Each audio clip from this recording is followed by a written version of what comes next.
اسرائیلی فوج نے فلوٹیلا پر حملہ کیا ہے۔ پاک بھارت اس وقت کس نہج پر تعلقات کھڑے ہیں اور امریکن صدر ڈونلڈ ٹرمپ نے 20 نکاتی امن منصوبہ دنیا کے سامنے پیش کیا ہے۔ ہمارے ساتھ موجود ہیں خورشید محمود قصوری صاحب۔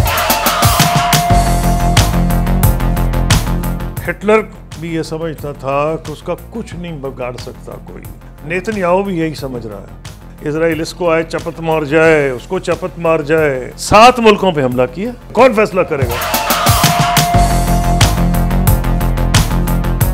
نیتن یاہو نے پرمیشن لی ہے ڈونلڈ ٹرمپ سے کہ ہم اس پہ اٹیک کرنے لگے ہیں۔ سر ایسا ممکن ہے؟ اس کو پتا تھا، بڑی بری بات ہے۔ اس کو نہیں پتا تھا، اس سے بری بات ہے۔ اور اگر اس کو پتا تھا روک نہیں سکا، اس سے بھی بری بات ہے۔ سر وہ ہمارے ایک سابق سینیٹر بھی ہیں، وہ بھی حراست میں انشاءاللہ وہ بھی ریلیز ہوں گے۔ 72 آدمی ہیں۔ فلوٹیلا کیا ہے؟ اس نے تو بچے قتل کر دیے ہیں، گود میں بچے تھے، انہیں گولیاں مار دی ہیں۔ سر پاک بھارت تعلقات اس وقت جس نہج پر ہیں، ادھر نیتن یاہو، یہاں پر نریندرا مودی، یہ اب آخری سانسیں لے رہے ہیں، بس ختم ہے۔ میں وزیر خارجہ رہا ہوں، مجھے کمزوریوں کا پتہ ہوتا ہے ملکوں کی۔ کیا یہ ہندوستان ابدی ہے؟ نہیں، یہ نہیں رہ سکتا۔ مودی صاحب سپورٹ کر رہے ہیں ایران پہ حملہ ہو جائے، دفعہ ہوں۔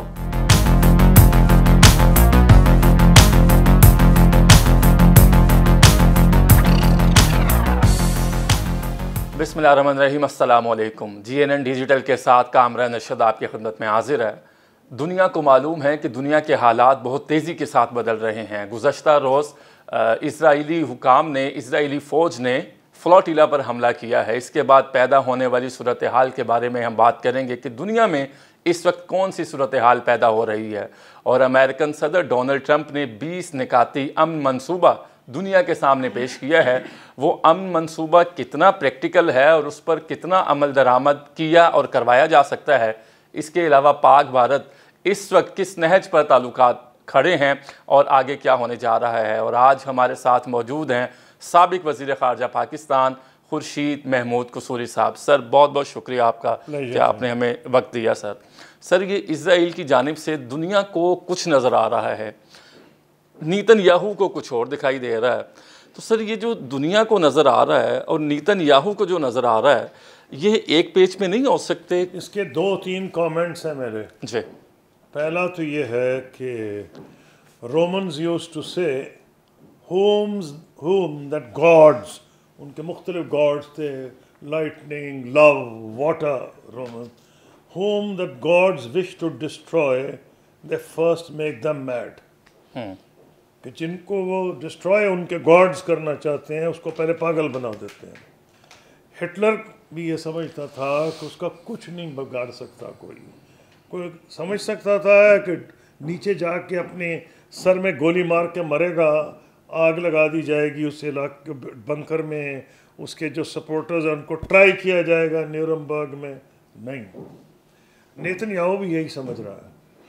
حالانکہ انٹرنیشنل کرمنل کورٹ نے 2 وارنٹس ایشو کیے ان کے اور ان کے ڈیفنس منسٹر کے، اریسٹ وارنٹس ایشو کیے ہیں۔ تو لگ رہا ہے کہ بس ٹھیک ہے جی، آج امریکہ بہادر کی بیکنگ ہے، وہ ایک بدمست ہاتھی ہے جس پہ چاہے دوڑ جائے۔ میں اسٹوڈنٹ ہسٹری کا بھی ہوں، پالیٹکس کا۔ تو ایک تو کامنٹ یہ کہ ایسے ہوتا نہیں، فلانے کو اریسٹ کر لیا، فلانی فلوٹیلا کر لیا، اس کو گولی مار دی، وہاں جو لوگ کھڑے ہوئے ہیں کھانا لینے کے لیے ان کو قتل کر دیا۔ یہ چیزیں لمبی نہیں چلتی ہیں۔ ایک تو یہ بات۔ نمبر 2، رونا ہے اور مسلمانوں کی اپنی کیفیت پہ۔ اس علاقے کے مسلمان جن کے سامنے حضور نبی کریم کے صلی اللہ علیہ وسلم کی وفات کے بعد 40-50 سال کے اندر دنیا کی 2 بڑی empires, Roman empire, eastern Roman empire, Byzantine empire, Sasanian empire جس کو پرشین ایمپائر کہا جاتا، وہ کرمبل کر گئی تھی۔ آج ان کا یہ حال ہے، اسرائیل اس کو آئے چپت مار جائے، اس کو چپت مار جائے۔ آپ کے پاس دولت کے انبار لگے ہوئے ہیں۔ تو یہ 2 کامنٹس ہیں پہلے۔ تو ایک تو نہ تو نیتن یاہو بچے گا، اچھا، ہاں۔ نمبر 2، ہمارے جو عرب بھائی ہیں ان کو اب سمجھ آ گئی کہ جتنی مرضی دولت ہو، وہ دولت ان کی عزت نہیں بچائے گی۔ ٹھیک. اور یہ جو اقبال نے کہا تھا نا، جرم ضعیفی کی ہے سزا مرگ مفاجات. اگر آپ ضعیف ہیں تو آپ کا یہ حشر ہوتا ہے. یہ دنیا کرول ہے، سنگ دل ہے. تو اس لیے ان کو اب سمجھ یوں آئی ہے کہ ہمارے تو پرانے تعلقات ہیں سعودی عرب سے، مذہبی اقدار کے لحاظ سے، ڈیفنس 60 سال سے ڈیفنس ارینجمنٹس ہیں. لیکن ان کو یہ سمجھ آئی ہے کہ اگر کسی پہ اعتبار کر سکتے ہیں، امریکہ کے اتحادی ہیں، وہ ابھی بھی رہیں گے. جی. ہندوستان سے تجارت بڑھ رہی تھی. جی. لیکن وہ یہ سمجھ آئی، ہندوستان تو خیر کسی چیز، وہ تو اسرائیل کا سپورٹر ہے، ہر چیز میں نظر آیا. غزہ قتل ہو رہے ہیں تو مودی صاحب کی سپورٹ کر رہے ہیں، انہی کی، نیتن یاہو کی. مودی صاحب سپورٹ کر رہے ہیں ایران پہ حملہ ہو جائے. تو اگر ان کو یہ بھی سمجھ آ گئی ہے کہ ہندوستان تو کسی کھاتے میں ہی نہیں، وہ میں بعد میں بات کروں گا 4 ڈے وار کے بعد. لیکن جہاں تک ان کا تحفظ ہے، جتنا مرضی ٹریڈ انڈیا سے ہو، 40 بلین کا ہے سعودی عرب کا، 42 کے قریب، ہم سے 4 ہے. یہ سمجھ آ گئی ہے کہ اگر کسی کو ریلائے کر سکتے ہیں پاکستان ہے. اور پاکستان سعودیہ کا اکٹھا ہونا ایک قسم کا پہلا جھٹکا ہے اسرائیل کو، کہ بھائی یہ نہیں ہے جس کو ہم چپت مار کے چلا جاؤں، ایسے ہی کلے پہ ہاتھ مار دوں. وہ ایسا نہیں ہوگا. یہ کیوں ہوا ہے؟ یہ اس لیے ہوا ہے کہ وہ ان کی طاقت اس سے کم نہیں ہے. یو اے ای، سعودی عرب، قطر، ان کے پاس بیسٹ جہاز ہیں، بیسٹ ایکوپمنٹ ہے. سر بچپن سے ہم سنتے آئے ہیں کہ دشمن بھی ظرف والا ہونا چاہیے. اس سے دیکھا انہوں نے، وہ آتا ہے چپت مار کے چلا جاتا ہے. جی. 7 ملکوں پہ حملہ کیا ٹھیک پچھلے 8-10 دنوں میں. جی. اس کو بھی تونس کو بھی رگڑ گیا بیچ میں، نہ ادھر نہ ادھر. تو اب 2 قسم کے رویہ ہیں، ریئیکشنز ہیں جو اچھے ہیں. جی. ایک پاکستان کا جو ان کا ہوا، اب کیا دوسرے ملک کا پاکستان سے ہوگا، کوئی اور ہوگا، یہ ہوگا، یا ان کے اندر پہلی دفعہ خبر آ رہی ہے collective mechanism golf cooperation council کا، اس کے اب ذکر ہو رہا ہے. تو اس میں آپ کو نظر آ گیا کہ ان کو سمجھ آ گئی ہے. یہ چھوڑیں کہ جی آج پریزیڈنٹ ٹرمپ نے ان کو پھر اعتبار کہا ہے، تم پہ حملہ ہوگا تو ہم یہ کر دیں گے. یا تو کہے پریزیڈنٹ ٹرمپ تم پہ جو حملہ کرے گا بشمول اسرائیل ہم اس پہ حملہ کر دیں گے. سر یہ پھر سیاسی سٹیٹمنٹ ہے ڈونلڈ ٹرمپ کی کہ اسرائیل کے ساتھ تناؤ پیدا ہوگا نا. اگر ابھی تو انہوں نے کہا ہی نہیں، انہوں نے کہا ہے جو بھی حملہ کرے گا ہم یہ، اگر فرض کریں وہ آگے جائے کہ اگر اسرائیل بھی حملہ کرے ہم اسرائیل پہ بھی حملہ کر دیں گے. پرابلم اس میں یہ ہے کہ وہ چاہتے بھی ہوں تو نہیں کر سکیں گے. کیوں کہ اسرائیل امریکہ کی سیاست کا حصہ ہے، فارن پالیسی نہیں ہے. یہ بڑی اعلیٰ بات. یہ الیکٹ ہوتے ہیں ان ووٹوں سے جو پرو اسرائیل ہیں. بالکل ٹھیک. اور وہ صرف یہودی نہیں ہیں، وہ ایونجلسٹ کرسچنز ہیں. یہودیوں کی تو آبادی کم ہے، یہ تو 30%. جی.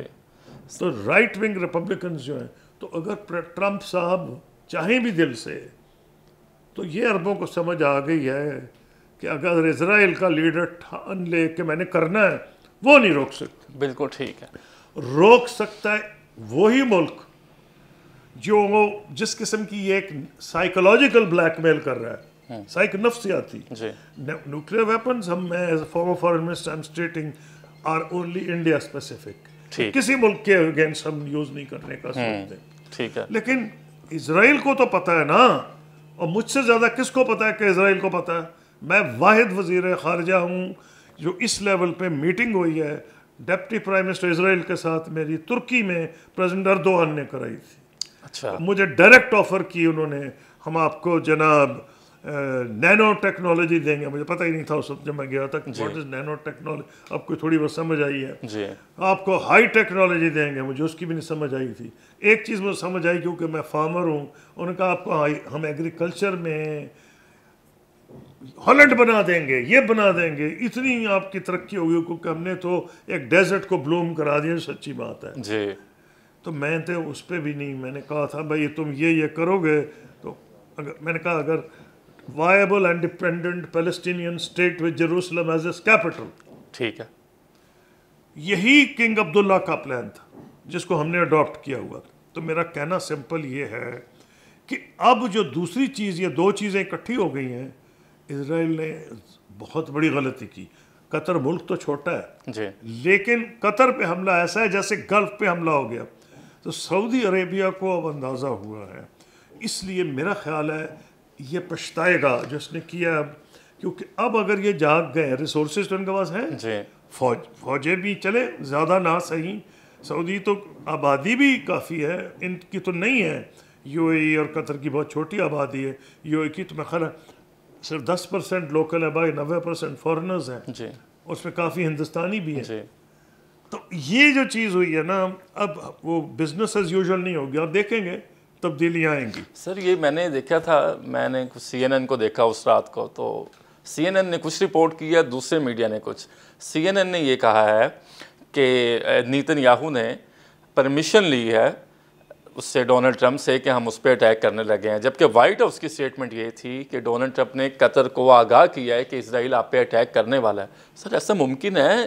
صدر، امریکن صدر ہے، وائٹ ہاؤس کی سٹیٹمنٹ کچھ ہے، سی این این کچھ کہہ رہا ہے. آپ کو اس میں سچ کیا نظر آ رہا ہے؟ یہ ہوا کیا؟ سمپل آنسر ہے، اچھا اٹ ڈزنٹ میٹر. اس کو پتا تھا، بڑی بری بات ہے. ٹھیک اس ہے. کو نہیں پتا تھا، اس سے بری بات ہے. اور اگر اس کو پتا تھا روک نہیں سکا، اس سے بھی بری بات ہے. اس سے کیا ثابت ہوا جو میں نے آپ کو پہلے کہا ہے؟ مجھے کیا ضرورت، میں کوئی انکوائری آفیسر ہوں، مجھے پتا تھا نہیں پتا تھا فلاں. میں تو سمپل کہہ رہا ہوں کہ ایک فیکٹ ہے. جس دن اس نے حملہ کیا اس دن بہت کچھ بدل گیا ہے. 100 سال کی امریکن گارنٹی شیکی ہو گئی ہے. یہ ابن سعود جو مملکت سعودی عرب کے وہ بانی تھے، انہوں نے امریکن پریزیڈنٹ کے ساتھ یہ معاہدہ کیا تھا ایک جہاز پہ بیٹھ کے، جس کا مجھے جہاز کا نام نہیں یاد، بحری جہاز تھا. اور وہ 100 سال سے زیادہ ہو گیا ہے. اس حملے نے وہ ساری کہانی برابر کر دی. اس سے پہلے بھی شک تھا، یہ نہ سمجھیں. کئی جگہ سے سعودیوں پہ ہوتیوں کے حملے وہ فلاں، لیکن ایران کی طرف سے ہوا تھا وہ اس وقت. اب لکیلی ایران کے، سعودیہ کے، پاکستان کے حالات بہت چینج ہو گئے. لیکن ان کو یہ سمجھ آ گئی تھی ایران، سعودیہ کو ہماری مدد کے لیے اس حد تک نہیں آئے گا امریکہ کہ اپنی کو آپ کو خطرے میں ڈالے. تو یہ نئی بات نہیں، اس نے تو سیل کر دیا نا ساری چیز جو قطر پہ اس نے حملہ کیا. اس کا نتیجہ اسرائیل کے لیے برا ہے. ان لوگوں کے لیے نیند سے جاگ گئے ہیں. اور اس نے جو فلوٹیلا کیا ہے، اس نے تو بچے قتل کر دیے ہیں، عورتوں کو ان کی گود میں بچے تھے گولیاں مار دی ہیں. جو کھانا لینے کو جا رہی ہے تو انشاءاللہ ریلیز ہو جائیں گے. سر وہ ہمارے ایک سابق سینیٹر بھی ہیں، وہ بھی حراست میں لے لیے. انشاءاللہ وہ بھی ریلیز ہوں گے، بہادر آدمی ہیں. جی تو ٹھیک ہو گیا. سر یہ موجودہ جو فلسطین کی اس وقت کی صورتحال ہے، آپ اس کو کس نظر سے دیکھتے ہیں؟ اب وہ جو 20 نکاتی منصوبہ پیش کیا ڈونلڈ ٹرمپ صاحب نے، اس میں یہ ہے کہ یہ سب سے پہلے غیر مسلح ہوں. حماس نے اس کو نگلیکٹ کیا ہے کہ جو اس نے مسلمان ممالک کے ساتھ ان کا ڈسکشن ہوا ہے، وہ 21 معاہدے پہ تھا، 21 پوائنٹ تھا. ٹھیک ہے. اس میں اس قسم کی گارنٹیز نظر آ رہا تھا کہ جب یہ ہوگا تو فلسطین کی ریاست بنے گی، جب یہ ہوگا تو اسرائیل کی فوج نکل جائے گی. انہوں نے یہ کیا ہے، ٹرمپ نے، نیتن یاہو آ کے اس کی جسم رہنے دیا، اسپرٹ ختم کر دیا. جسم کو ایسے اس کو مسخ کیا ہے، الفاظ ایسے کیے ہیں کہ جو مطلب چاہے نکال لیں.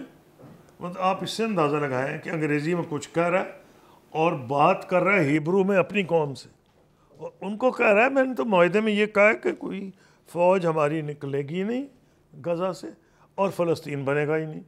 مطلب اگر آپ اتنی گول مول زبان کر رہے ہیں تو اپنے لوگوں کو یہ کہہ رہا ہے. تو مسلمان ملک جو ہیں، اب ان کا فرض ہے نا، I'm sure they are trying all of them.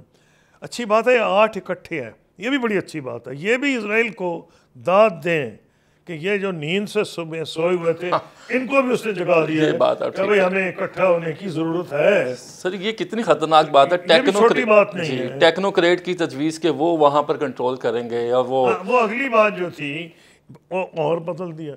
وہ یہ تھا کہ فلسطینی ہوں گے اور کسی اوپر کی باڈی کو رپورٹ کریں گے. جی اس اوپر کی باڈی کے جو نام آئے ہیں، جی ہاں، پریزیڈنٹ ٹرمپ اور وہ برطانیہ کے سابق وزیر اعظم وزیر اعظم برطانیہ ٹونی بلیئر، کیا ان میں بندہ ابھی تو یا تو 10 بندے ہوتے، او بھائی کا فلسطینیوں کا حامی ہے، کوئی عربوں کا حامی ہے، کس کو رپورٹ کرے؟ کہتے ہیں جی پاکستان کی فوج جائے گی. کیوں جائے گی؟ اگر میں پاکستان کا وزیر خارجہ تھا کبھی نہ بھیجتا.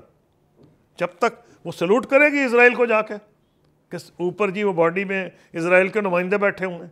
پاکستان کی فوج تب جائے گی یا انڈونیزیا کی بھی تب جائے گی جب ایک ایسی باڈی اوپر ہوگی جس کے سامنے وہ جواب دہ ہیں، جو اسرائیل کی نمائندہ نہیں ہوگی. اسے لوگ گھڑی گھڑی پوچھ رہے تھے پاکستان کی فوج کیوں نہیں جا رہی؟ نہیں جانی چاہیے. جائے تب جب وہ جو اوپر کی باڈی ہے وہ اسرائیل کی نمائندہ نہ ہو. بالکل ٹھیک. تو یہ پوائنٹس کلیریفیکیشن میرا خیال ہے کہ ملک ٹرائی کر رہے. ہاں ایک چیز ہے، یہ بہت بڑا مسئلہ ہے، میری عادت نہیں کہ کیونکہ میں اب اقتدار میں نہیں تو جو اقتدار میں ان پہ اٹیک کرنا شروع کر دوں، غلط بات ہے. سب سے بڑا مسئلہ جو 8 ممالک مسلمان ہیں ان کے سامنے یہ ہے، بجائے ان کی اب کمزوری کا ہی ذکر کریں، میں کمزوری کا ذکر کر رہا تھا ایک خاص کانٹیکسٹ میں. ان کے سامنے ایک انسانی مسئلہ ہے. جس طرح بچوں کو قتل کیا جا رہا ہے، کھانا لینے جا رہے ہیں، در بدر ایک ٹھوکریں کھائے جا رہے ہیں، تم ادھر جاؤ ادھر سے بھاگ رہے ہیں، ادھر سے ادھر چلے جاؤ ادھر بھاگ رہے ہیں، ادھر سے ادھر جاؤ. Total genocide, violation of human rights, لوگوں کی آنکھیں بند ہیں. اس کو مد نظر رکھتے ہوئے ان کے دل میں یہ ہے جو ہر مسلمان کے دل میں ہے، وہ بھائی فلسطینی بچیں گے تو فلسطین بنے گا نا، وہ بندہ ہی کوئی نہ رہا. تو میں بتاؤں گا اس میں اچھی چیز کیا ہے جو ہوئی ہے. یہ تو بہت بری باتیں ہیں، لیکن اچھی چیز یہ ہوئی ہے کہ جو نقشہ ہی ختم ہو رہا تھا فلسطین کا، اسرائیل یہاں تک انڈیکیٹ کر رہا تھا کہ وہ جو ویسٹ بینک مغربی کنارے پہ قبضہ کر لے گا، ضم کر لے گا. وہ پریزیڈنٹ ٹرمپ نے کہا میں نہیں کرنے دوں گا. Now that is a positive thing, you have to accept it. وہ مسلمان ملکوں نے ٹرائی کیا تو ہے نا، یہ کوئی جیروسلم کے کہنے، اس کے نیتنیاہو کہنے پہ تو نہیں ہوا، تو وہ کریڈٹ دینا چاہیے. دوسری چیز رویارہ بنا دیا جائے گا مڈل ایسٹ کا. بندے کدھر جائیں گے؟ جتنا مرضی دفاع ہوں، مطلب بھاگتے ہیں بھاگیں، مرتے ہیں مریں، سائنائی ڈیزرٹ میں جانا ہے چلے جائیں. اب وہ بھی کلیئر ہو گیا کہ جی ان لوگوں کو نکالا نہیں جائے گا. یہ دوسری چیز ہو گئی.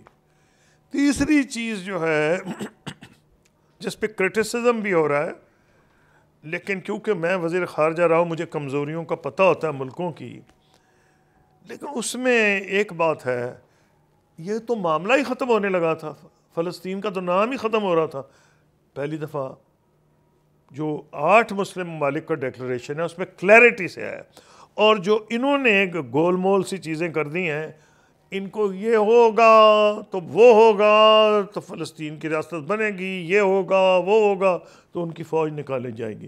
In other words in principle یہ ایکسیپٹ ہوا ہے کہ یہ ہوگا اور وہ ہوگا. کہ اب مسلمان ممالک کی کیا ذمہ داری ہے کہ یہ ہوگا اور وہ ہوگا، اس میں کلیئرٹی لائی جائے. کون جج کرے گا کہ جی یہ ہو گیا اب اسرائیل کی فوج نکل جائے؟ ہاں جی، پیلسٹینین اتھارٹی نے سارے بینچ مارکس پورے کر دیے، اب وہ اس قابل ہے کہ وہ ذمہ داری سنبھال لے. کون فیصلہ کرے گا؟ کیا نیتنیاہو کرے گا؟ پریزیڈنٹ ٹرمپ کریں گے؟ یا پرائم منسٹر ٹونی بلیئر کرے گا؟ نہیں، وہ باڈی میں ایسے لوگوں نے چاہیے کہ بھئی وہ کہے ہاں جی یہ تو انہوں نے کر لی ہے رسپانسبلٹیز پوری. تو اس میں نہ میپ ہے نہ ٹائم ٹیبل ہے. یہ کمزوریاں اب کوشش آئی ایم سرٹن یہ سارے کر رہے ہیں. اب مثلا مجھے افسوس بھی ہے لیکن کوئی رستہ کوئی نہیں. سب سے بڑے حامی جو قطر اس کے رہے ہیں حماس کے کون ہیں؟ ترکی، قطر، مصر. وہی اب اس کوشش کر رہے ہیں ان کو منانے کی. ہاں جی، وہ کہہ رہے ہیں وہی، کیونکہ وہ ان کے ویل وشرز ہیں، حماس ان پہ ٹرسٹ کرتا ہے، کیونکہ وہی تو ان کے برے وقت میں کام آئے نا. تو پرابلم یہ آ گیا ہے کہ وہ بھی مشکل میں آ گئے، ان کا پبلک اوپینین بھی خوش نہیں ہے، ترکی کا پبلک اوپینین خوش نہیں، مصر کا پبلک اوپینین خوش نہیں، قطر بیچارہ چھوٹا سا ملک ہے وہ بھی خوش نہیں کہ بھئی یہ کیا ہو گیا ہے. لیکن ساتھ ان کی یہ ذمہ داری بھی تو ہے کہ یہ فلسطینی زندہ رہیں تو فلسطین کی ریاست بنے گی. تو یہ اتنا آسان نہیں کہ میں کھڑے ہو کہہ دوں بالکل بکواس ہے. جی نہیں، اس میں کچھ اچھے پوائنٹ ہیں، اچھے ایک امید کی کرن ہے. امید دروازہ کھل گیا نہیں، کھڑکی کھلی ہے نہیں، چلو روشن دان کھل گیا. کچھ ہو نہ ہو اس میں سے کچھ نظر دور سے آ رہا ہے کو فلسطین، کوئی روشنی اب نظر آ رہی ہمیں ہے. کوشش کرنی چاہیے کہ دروازہ کھول. بالکل ٹھیک. سر پاک بھارت تعلقات آپ کیا دیکھ رہے ہیں اس وقت؟ آپ کو پتہ ہے ابھی ریسنٹلی ایک سیریز ہوئی ہے کرکٹ کی بھی، تو اس میں مودی گورنمنٹ انوالو ہو گئی کہ آپ نے ان سے ہینڈ شیک نہیں کرنا، اور وہ ٹرافی کا معاملہ بھی رہا. سر یہ ہندوستان اور نریندرا مودی یہ اب آخری سانسیں لے رہے ہیں، بس ختم ہے، کوئی ڈیموکریسی جمہوریت نام کی کوئی چیز نہیں پہلی بات تو یہ ہے کہ کیونکہ میں ایک دوسرے ہندوستان کو جانتا ہوں، واہ. میں نے ڈیل کیا ہے، میں نے بی جے پی سے بھی ڈیل کیا، اٹل بہاری واجپئی، میں نے اٹل بہاری واجپئی صاحب سے بھی ڈیل کیا ہے. وہ بھی پرچارک تھے لیکن وہ ایک انٹلیکچوئل تھے، وہ بی جے پی کے تھے، پرچارک تھے، آر ایس ایس سے آئے تھے، جی ہاں. لیکن وہ آ کے پوئٹ تھے، وہ بات کیا کرتے تھے جنگ نہ ہونے دیں گے. ہاں وہ میں موجود تھا جب گورنمنٹ ہاؤس لاہور میں انہوں نے یہ نظم ہمیں پڑھ کے سنائی. وہ مینار پاکستان گئے تھے کہ پاکستان کو دل سے مانتے ہیں سب، وہ اور قسم کے لوگ تھے. ڈاکٹر منموہن سنگھ پھر آ گئے. ڈاکٹر منموہن سنگھ تو میری بڑی لمبی، ہم نے مسئلہ کشمیری حل کر لیا تھا، لکھا گیا تھا، سب کچھ ہو گیا اچھا تھا. سر یہ ممکن تھا سر؟ یہ سب کچھ ممکن تھا، سارا پروگرام اس میں نکل جائے گا. میری کتاب میں لکھا ہے، اور اس کی جو میری کتاب کی رونمائی ہے اس میں جب میں نے ایڈوانس کاپیز بھیج دیں president Musharraf, prime minister Manmohan Singh اور اپوزیشن لیڈر ایل کے اڈوانی بی جے پی کے، جو کیونکہ دور یہ شروع ہوا تھا پیس پروسیس واجپئی صاحب کے دور میں، تینوں نے میری بک لانچ اٹینڈ کی. 2 نے دلی نے، ایک اسلام آباد میں. وہ اٹینڈ ہی نہ کرتے. میں نے پورا پلان دیا تھا مسئلہ کشمیر جس میں دونوں حکومتیں ایگری کر گئی تھیں. اچھا اب پوائنٹ اس میں یہ آ رہا ہے، کیا یہ ہندوستان ابدی ہے؟ نہیں، یہ نہیں رہ سکتا. اس وقت بھی ہندوستان کی 34-35% آبادی کو ریپرزینٹ بی جے پی کرتی ہے، 66% کو دوسرے کرتے ہیں. تو وہاں ایک کرن کی امید ہے. جتنی ان کو چپت لگے ڈپلومیٹکلی اور ملیٹریلی، جب سے انہوں نے 4 دن کی جنگ چھیڑی ہے، کہتے تھے پاکستان کو آئسولیٹ کر دیں گے. پاکستان، تم کیا آئسولیٹ کرو گے؟ میں اس وقت کہا کرتا تھا کہ تم کیسے آئسولیٹ کر سکتے یار. میں ان کو اس میں کہا کرتا تھا انٹرنیشنل کانفرنسز میں، تم کہتے ہو ہم گلوبل ساؤتھ کے لیڈر ہیں، وہ آدھا مسلمان ہے گلوبل ساؤتھ، 57 ملک اس کے ہیں، تو ہمیں کیسے آئسولیٹ کرو گے؟ پھر تم کیا انگلش اسپیکنگ ورلڈ، ہم اس کا حصہ ہیں، ہم کامن ویلتھ کا حصہ ہیں، ہمارے امریکہ سے ریلیشن شپ شروع سے ہے. ان کو غلط فہمی تھی. اب ان کو پھر یہ سوچ رہے تھے کہ مسلم ورلڈ میں ہمیں کریں گے کہ جی عرب ہم نے اتنا ٹریڈ کر لیا، اتنا کر دیا. اب ان کے لیے روڈ اویکننگ ہے.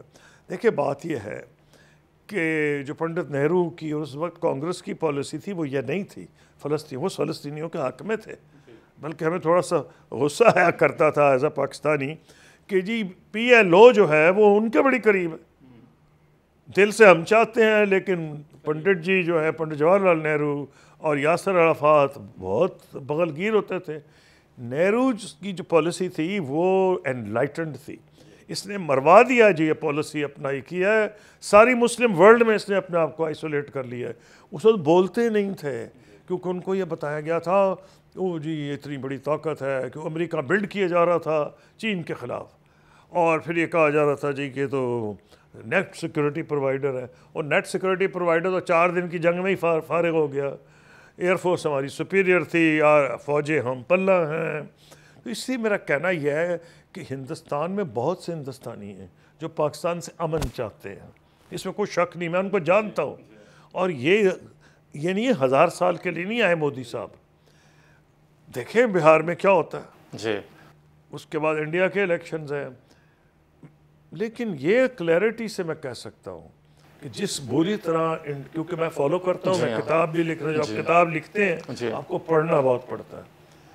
تو میں انڈین میڈیا بھی پڑھ رہا ہوں، جو ہندوستان میں تھنکرز ہیں وہ بھی کہہ رہے ہیں بادل ناخواستہ، وہ کہہ رہے نہیں پاکستان تو جو ہے آئسولیٹ تو نہیں ہوا بلکہ ہم آئسولیٹ ہو گئے.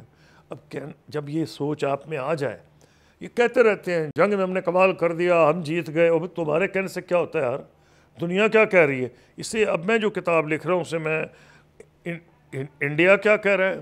اینگلو انڈینز وہ ہیں جن کو میں کہہ رہا ہوں یہ پاکستان کے لیے سبق ہے کہ ہم بڑے بڑے تھنک ٹینکس میں نہیں ہیں، ہم بڑے بڑے جو جرائد رسائل فورن پالیسی اس میں نہیں ہیں، ہندوستانی ہیں.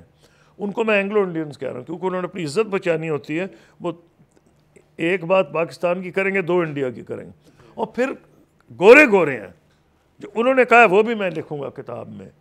پاکستانیوں میں پہلے انڈیا کا مقدمہ دے کے اس کو کہوں گا کہ غلط کہہ رہے ہیں. پھر میں نے انڈین سارے جو ان کے حق میں کہہ رہے ہیں نا کہ ہم نے یہ کیا وہ کیا، تو سب کو سمجھ آ گئی ہے کہ پاکستان کا نہ یہ ہمیں ان کا انگریزی کا لفظ ہے کوئشن، کہ ہم نہ تو کورس کر سکے نہ ہماری پالیسی بدل، بلکہ ہمیں تو مودی صاحب خاکم بدم ہمارے تو بڑے وہ کیا کہہ سکتا ہوں ہمارے تو بڑے وہ کیا کہہ سکتا ہوں، ورڈ میں ڈھونڈ رہا ہوں، سپورٹر بھی نہیں کہہ سکتا. ہمارے لیے ان کو وہ کام کر گئے ہیں جو قریب سے قریب دوست نہیں کرتا تھا، سارے رستے انہوں نے کھول دیے. بدترین دشمن نے وہ کر دیا نہیں جو بہترین دوست کر سکتا تھا. ہاں جی، وہ بدترین دشمن سے خواب نے کر دیا ہمارے لیے کہ ملیٹریلی ڈپلومیٹیکلی وہ انہوں نے وہ کر دیا. تو میں کیسے مان جاؤں کہ ان کو بالکل ہی نہیں سمجھ. اگر انہیں سمجھ، بڑے سوفسٹیکیٹڈ لوگ ہیں. وہ انڈیا کا میڈیا وہ نہیں ہے جو آج آپ دیکھتے ہیں. میں تو بڑے کریڈیبل انڈین جرنلسٹ کو جانتا ہوں، ان سے میں ڈیل کرتا رہا ہوں. تو اس لیے میں نے امید نہیں چھوڑی کہ ہندوستان پاکستان کی دوستی ہوگی، کیونکہ میرا تھیسس یہ ہے کہ سارا ایشیا ہم سے آگے نکل گیا ہے، ساری دنیا ہم سے آگے نکل گئی. ہم سے مراد انڈیا اور پاکستان. ہم آگے تھے چین سے، ہم آگے تھے ساؤتھ ایسٹ ایشیا سے، ہم سارے ملکوں سے آگے تھے. ہم سب کے پیچھے ہیں. کیوں؟ اس کو میں انویسٹیگیٹ کر رہا ہوں اگلی کتاب میں. تو ایک اس کا جواب یہ ہے کہ جو لیڈرشپ آپ کی ہے، اور اگر آپ اس میں کوآپریٹ نہیں کریں گے، وہ کلائمیٹ دیکھیں تباہی مچا رہی ہے. یہ نہیں ہینڈل کر سکتے جب تک کوآپریٹ نہیں کریں گے. کلائمیٹ چینج جو ہے. تو میں اس لیے کہہ رہا ہوں کہ اگر آپ نے مجھ سے انڈیا پاکستان کا پوچھا ہے، ہاتھ ملائیں یا نہ ملائیں، اپنے آپ کو بے عزت کر رہے ہیں. یہ سپورٹنگ فیلڈ میں ہٹلر نے کیا تھا. ایک کالا جیت گیا تھا، ریس ہو رہی تھی افریقن امریکن. اچھا، افریقن امریکن نام بھول گیا ہوں. اس کو بڑا برا لگا، اس نے منہ ایسا کر لیا کیونکہ وہ ریشسٹ تھا. جب آپ کی یہ سوچ ہو جائے، یہ سپورٹس مین تو اسپرٹ نہیں ہو سکتی. تو میرا کہنا آپ کو یہ، اس کا انجام اچھا نہیں ہوگا. اور مجھے امید ہے، بلکہ میں کہوں یقین ہے، کہ جو 2/3 انڈیا ہے جس کو انہوں نے گرفت میں لے لیا ہے، 1/3 انڈیا نے، کیونکہ 1/3 انڈیا کا بڑی عجیب فارمولا ہے. پہلے ہر پارٹی مسلمان کرسچن سکھ کو ساتھ میں لاتی تھی. ان کو ضرورت ہی نہیں، صرف ہندو کٹڑ ہندو کو ساتھ میں لا لو تو 35% ووٹ پہ آپ جیت جاتے ہیں. سر بہت بہت شکریہ. سابق وزیر خارجہ پاکستان خورشید محمود قصوری نے بتایا کہ کس طرح سے حالات کو بدلا جا سکتا ہے. لیکن جو سب سے خوش آئند بات ہے وہ یہی ہے کہ ان کو ایک امید کی کرن نظر آ رہی ہے، اور وہ ایک کتاب بھی لکھ رہے ہیں جس میں وہ اپنا تھیسس بھی بیان کریں گے اور حل بھی بیان کریں گے. خورشید محمود قصوری کو ہندوستان اور پاکستان کے حالات نارمل ہوتے نظر آ رہے ہیں. اسی اچھی بات کے ساتھ آج کے پروگرام کا وقت اپنے اختتام کو پہنچتا ہے. اپنے میزبان کامران ارشد کو دیجیے اجازت. اللہ نگہبان.